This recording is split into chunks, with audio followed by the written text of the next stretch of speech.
बार काम करना बंद कर देता है। चिकित्सकों की टीम ने तत्काल ऑपरेशन शुरू कर दिया है। ये ऑपरेशन चिकित्सकों के लिए सबसे बड़ी चुनौती है क्योंकि डूडी के खून को पतला करने की दवा चल रही है।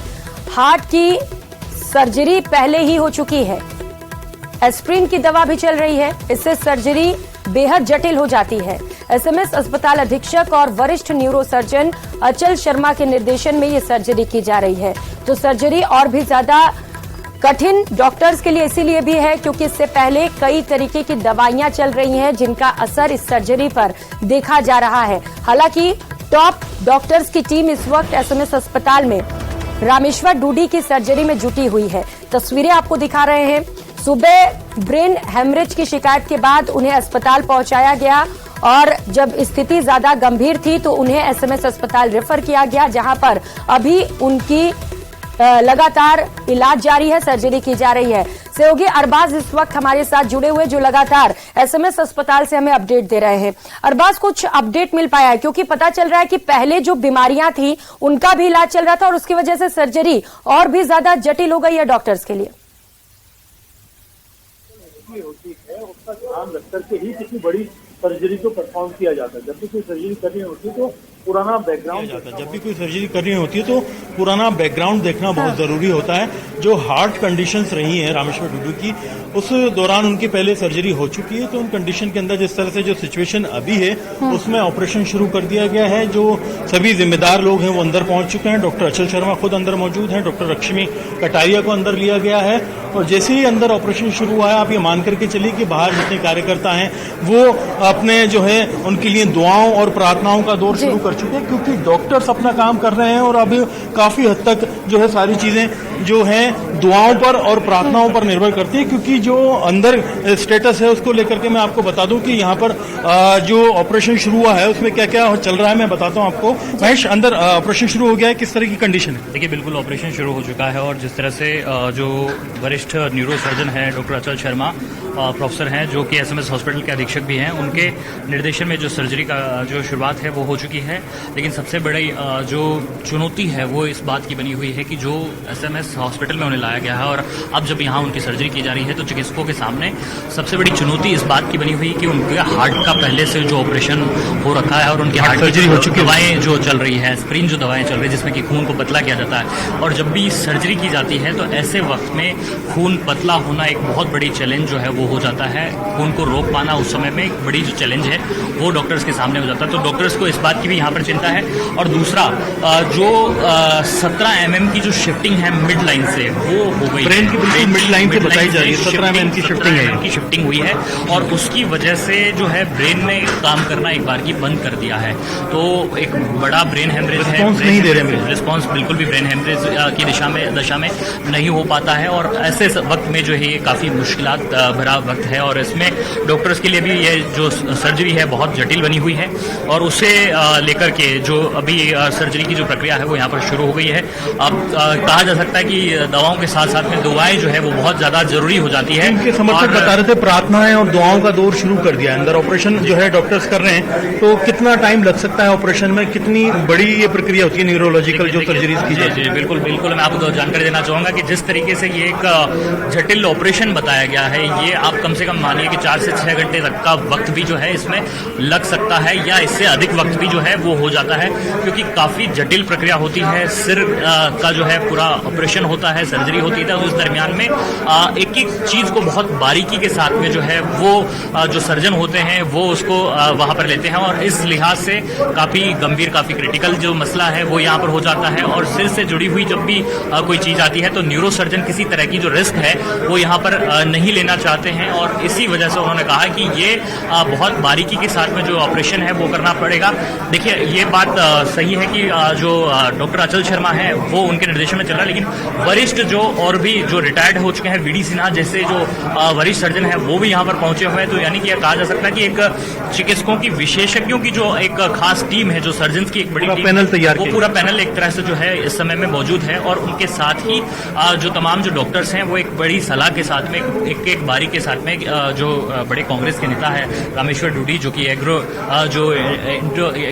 जो है बोर्ड, उसके जो अध्यक्ष हैं वो रह चुके हैं और बोर्ड हैं अध्यक्ष हैं, और अभी जो दावेदारी है उनकी वो बीकानेर के नोखा से जो है वो विधानसभा में विधायक के लिए वो करने वाले थे। तो कुल मिलाकर दौर में सीएम के दावेदार भी रहे हैं और एक तरह से नेता प्रतिपक्ष रहे हैं। इनका पूरा आप देखेंगे कि पीछे जो ये हॉस्पिटल के अंदर काफी रोकने के बावजूद उनके प्रशंसक हैं, उनके साथी हैं, उनके कार्यकर्ता हैं, सभी लोग यहाँ पहुंचे हुए हैं। और राजस्थान में जो जाट समाज है उसका बड़ा प्रतिनिधित्व करते हैं। तो आप देखिए कि रामेश्वर डूडी, जो कि पिछले चुनाव के अंदर जब भाजपा सत्ता में थी तो विधानसभा के अंदर बतौर नेता प्रतिपक्ष सबसे ज्यादा दहाड़ने वाले नेता थे और राजस्थान में सबकी नजर रहती थी कि क्या इस बार उनकी तैयारी रहेगी। फिलहाल वो जूझ रहे हैं।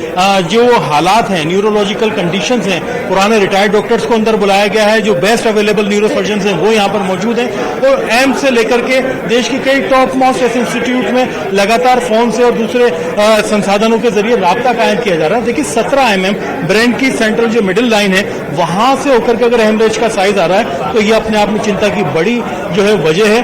दुआएं करनी चाहिए, प्रार्थनाएं करनी चाहिए कि सब कुछ सही हो, जल्दी हो, सकुशल और एक तरह से स्वस्थ होकर के वापस आए और फिर से जो राजस्थान में वैसे ही मुस्कुराते नजर आए। क्योंकि यहाँ पर आप देखेंगे बहुत से लोग हैं, दूर दूर से जो उनके चिंतक हैं, उनके जो साथी हैं वो लोग पहुंचे। कहाँ से आप आए भैया? जयपुर से।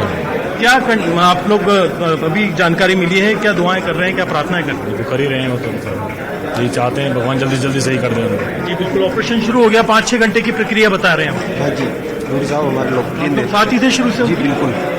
आप कहाँ से आए? बीकानेर से हम ईश्वर से प्रार्थना करते हैं कि डूडी साहब जल्दी से जल्दी स्वस्थ हो, क्योंकि किसान कौम के एकमात्र ऐसा नुमाइंदे हैं जो हर एक किसान कौम की बात आगे रखते हैं और किसानों को इनसे बहुत बड़ी आशा है। हम चाहते हैं कि ईश्वर इनको जल्दी से जल्दी स्वस्थ करे, यही हम कामना करते हैं। जी बिल्कुल। आप देखिए कि यहाँ पर सभी लोग सभी तरह की दुआएं, प्रार्थनाएं शुरू कर चुके हैं। करीब 6 घंटे आप ये मान करके चलिए कि ये ऑपरेशन चलेगा। बड़ी जटिल प्रक्रिया है। इससे पहले राजस्थान में मैं नहीं मानता कि 17 mm के इतने बड़े हैमरेज के मामले में कोई इतना बोल्ड डिसीजन लिया गया और इतनी जल्दी जो है सर्जरी शुरू की गई। क्योंकि ये सर्जरी जो ब्रेन की होती है, आप मान करके चलिए कि इसमें पूरा जो प्रोटोकॉल फॉलो करना होता है, सर्जन्स की जरूरत होती है, लोग साथ में होते हैं, सारी जांचें करवानी होती हैं, उसके बाद में डिसीजन लिया जाता है कि ये जो बहुत ज्यादा सेंसिटिव जो पार्ट है। क्योंकि आप देखिए ब्रेन की मिडिल लाइन यानी आपको बीचों बीच जो है दिमाग तक पहुंचना है न्यूरोसर्जन्स को, और वहां पर 17 mm की जो इंजरी है उसको रिपेयर करना है। फिलहाल दुआएं करनी चाहिए कि ये ठीक हो जल्दी से जल्दी, और फिलहाल जो डॉक्टर्स कोशिश कर रहे हैं उसमें वो कामयाब हो। यहाँ पर ऑपरेशन शुरू हो गया है। हम सभी लोग बाहर इंतजार कर रहे हैं कि क्या अगला अपडेट आता, लेकिन जिस तरह का ऑपरेशन है उसमें सीधी सी बात है अभी 2-4 घंटे बाहर अपडेट आने में लगेंगे। क्योंकि अंदर जो भी उनकी बॉडी के रिस्पॉन्सेज हैं, कोई और दूसरी चीजें या और कोई कॉम्प्लिकेशन ना हो, ऐसे हम दुआएं करते हैं। क्योंकि हार्ट की कंडीशन उनकी रही है, मेडिकल हिस्ट्री रही है, एस्प्रिन की वजह से उनका जो ब्लड का जो थिकनेस था वो इतना कम हो गया, वो इतना पतला हो गया कि जिसकी वजह से ये जो हेमरेज है एक बड़ा कारण बताया जा रहा है। उस जो फ्लो की वजह से होने की संभावना है। हालांकि मेडिकल कंडीशंस क्या रही हैं, अंदर क्या हालात रहे, डॉक्टर्स बेहतर बता पाएंगे। लेकिन फिलहाल अंदर ऑपरेशन शुरू हो चुका है। रामेश्वर डूडी फिलहाल ऑपरेशन के बीच में है। जी बताइए। बिल्कुल अरबाज, डॉक्टर्स अंदर अपना काम कर रहे हैं और बाहर से दुआओं और प्रार्थनाओं का सिलसिला लगातार जारी है। हम भी प्रार्थना करते हैं कि जल्द से जल्द रामेश्वर डूडी बिल्कुल ठीक हो जाए और हमारे बीच पहले की तरह वापस कामकाज करते हुए नजर आए। क्योंकि नोखा में पैतृक गांव है अरबाज, वहां पर भी शुभचिंतक पहुंचे होंगे। अभी घर पर स्थिति क्या है? घर वाले क्या अस्पताल में इस वक्त मौजूद हैं? देखिए घर के सभी लोग जो हैं यहाँ जयपुर में थे, वो सुबह से ही साथ में थे। वो मंगलम हॉस्पिटल भी साथ में पहुंचे थे और वहां से लेकर के यहाँ तक आने में सीधे अंदर जो सर्जरी के अंदर पहुंचे वो भी साथ में पहुंचे। मैं आपको थोड़ा जो न्यूरो सर्जरी का जो ओटी है उसके अंदर का नजारा दिखाना चाहूंगा। क्योंकि देखो यहाँ पर गार्ड्स ने लोगों को बाहर करना शुरू कर दिया, क्योंकि जिस तरह की कंडीशन थी उस कंडीशन में किसी को अलाउ नहीं किया जा रहा है। और जो कंडीशन थी उस कंडीशन में आप देखिए कि सिर्फ बहुत चुनिंदा घर के लोगों को ही ऑपरेशन थिएटर के बाहर अलाउ किया गया है। और यहाँ पर लोग अंदर मौजूद हैं, दुआएं कर रहे हैं, साथ में किसी भी तरह के रिस्पांस की जरूरत पड़ती है उसके लिए तैयार हैं। तो आप देखिए कि गार्ड्स को सख्त निर्देश है कि किसी को अंदर दाखिल न किया जाए, क्योंकि यहाँ पर किसी भी चीज की जरूरत होती है तो तुरंत मेडिकल टीम, इनकी नर्सिंग टीम रिस्पॉन्स करती है, भागती वो चीज अंदर पहुंचाई जाती है। तो इस टाइम निर्बाध जो है एक तरह से काम हो और सीधा जो काम किया जा रहा है उसका फायदा उनको पहुंचे, ये कोशिश यहाँ पर है। और फिलहाल आप अंदर ओटी के जस्ट बाहर का जो है नजारा देख रहे हैं, जहां पर अंदर ऑपरेशन चल रहा है। और अंदर ऑपरेशन कब तक चलेगा ये कहना मुश्किल है, हो सकता है जल्दी कोई बेहतर नतीजा सामने आए, हो सकता है इसमें टाइम लगे। कॉम्प्लिकेशंस बहुत सारे हैं, मेडिकल कंडीशंस भी है, मेडिकल हिस्ट्री भी है, हर चीज को ध्यान में रखा जा रहा है। और एक बैकअप यहाँ पर ये लेकर के चलने की कोशिश की जा रही है, जो हार्ट की कंडीशंस हैं वो दोबारा जो है नुकसान ना पहुंचाएं, ना दोबारा इस तरह की कोई पेचीदगी हो जिससे पहले रामेश्वर डूडी जूझ चुके हैं।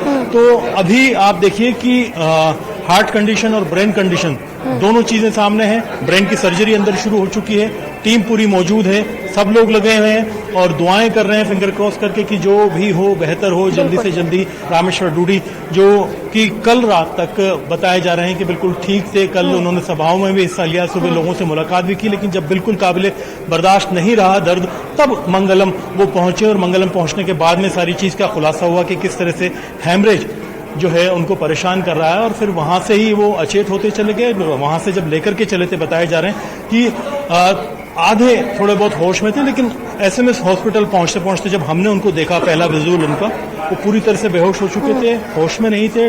डॉक्टर्स उनके जो है मूवमेंट उनकी बॉडी में बनाए हुए थे, उनसे किसी तरह का संवाद या बातचीत कायम नहीं की जा पा रही थी। इस वजह से भी एक बड़ी चिंता थी। तो सीधे अंदर जो है जो ऑपरेशन थिएटर है वहां लेकर के पहुंचे। जो प्रोटोकॉल से वो शुरू किए गए, हर चीज की चेक लाइन जो उनके पास में मौजूद है, क्या क्या चीजें क्रॉस चेक करनी है वो की गई।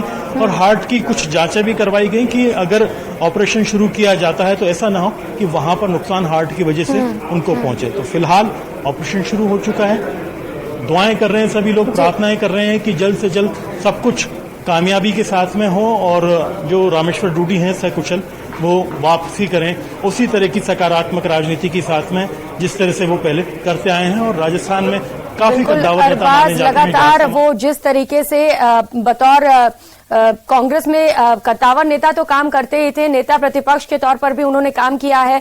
निश्चित तौर पर प्रार्थनाएं की जा रही हैं। आप हमारे साथ बने रहिएगा, अरबाज आपके साथ जुड़े रहेंगे।